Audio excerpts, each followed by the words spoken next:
Gatorade is everywhere. What started innocently enough as a sports drink for athletes has become another sugary beverage people pretend is good for them, like vitamin water, or Powerade, or communion wine. Gatorade is manufactured by PepsiCo. Now, this is a sin.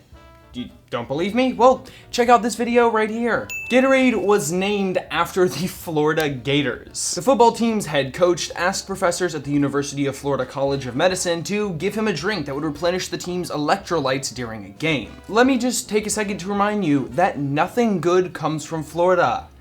Ever. Ever.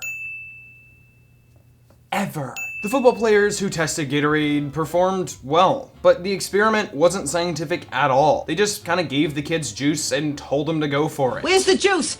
Give my son the juice! The star quarterback for the team even said, "We drank it, but whether it helped us in the second half, who knows?" Well, no one knows, but the professors behind the drink decided this was proof enough and began to manufacture it. While the product was originally going to be called Gatorade, the creators decided against that pretty quick. They realized that if they used aid in the title, they would have to back up their so-called health benefits with science. So they went ahead and used the suffix aid, not because they knew they were full of shit or anything, or because they knew the health benefits didn't outweigh the sugar content, or because the results they'd seen could have easily been a placebo effect. Nah.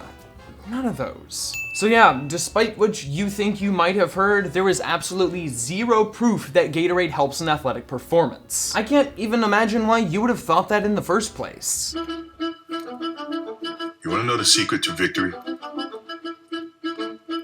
The researchers behind Gatorade were working with a research grant from the federal government through the university when they invented it. Because of this, U of F gets 20% of all Gatorade-related royalties. They pull in around $12 million per year. But it still costs 20 grand per year to attend undergrad there. If they turned all of this Gatorade bullshit into a scholarship, over 500 students could go for free. F you, UF. The formula for Gatorade has changed several times over the last 50 years. One of the earlier changes involved substituting fructose for cyclamate, because cyclamate, an artificial sweetener 30 to 50 times stronger than table sugar, had just been banned by the FDA. You know what makes me salivate for a sugary beverage? Real Gatorade drink names like Alpine Snow, Glacier Freeze, and Riptide Rush. Anything with nature in it, really.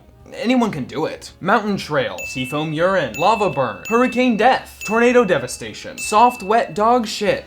You get the idea. In order to appeal to a wider market in 2002, Gatorade created Gatorade Ice. It's basically just a lighter Gatorade with no obvious difference aside from the fact that it's colorless. In 2006, it was renamed Gatorade Rain, and then in 2009, it was renamed again as No Excuses.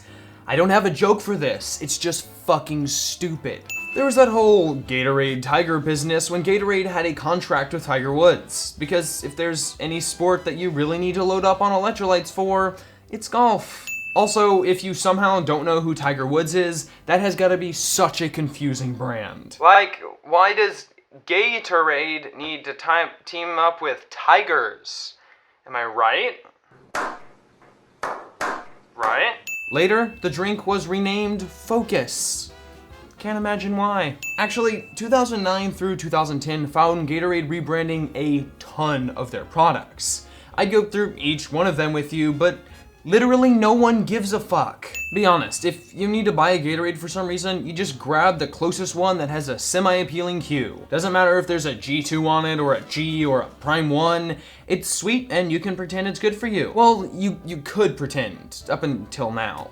Hashtag sorry not sorry. They even have a G Natural brand, which is made with, and yes the quotes are necessary, natural flavors and ingredients. It's way too many quotes. The not so plot twist, it's sold at Whole Foods. Obviously, this is a sin. If you'd like to learn more about it, you can check out this video right here. Regular Gatorade, or G, or Gatorade Thirst Quencher, or whatever you want to call it, because it's literally the same drink, has 39 grams of sugar in a 20-ounce bottle, which is the normal size you see at gas stations. That's 2 more grams of sugar than an adult man should have in an entire day, 14 more than what an adult woman should ingest, and 31 grams more than what a child should have. A study performed multiple times over 2-year intervals found that the kids who drank a bottle of sports drink each day gained more weight than the kids who drank a can of soda every day. And we're not talking about muscle mass. The positive correlation between consumption and weight gain is stronger with sports drinks than with soda. Think about that for a second. Now move on. Gatorade, much like its reptilian namesake, has proven itself deadly in the past. In 2002, a 28-year-old female marathon runner died of hyponatremia, a swelling of fluid in the brain, after drinking large amounts of Gatorade. Some sources say that she drank the Gatorade recommended amount, others don't specify, but they all conclude that the consumption led to her death. Now, Gatorade isn't solely to blame. There was also a hormonal imbalance at play. But it's definitely sinnable. I mean, it's literally one of the 7 deadly sins. Murder. Oh, and gluttony too, I guess. At least she avoided sloth. And finally, there's some really weird anime porn that surfaces surprisingly early in the Google search results for 7 deadly sins. Gatorade? I didn't need to see that. God damn it. Cheers!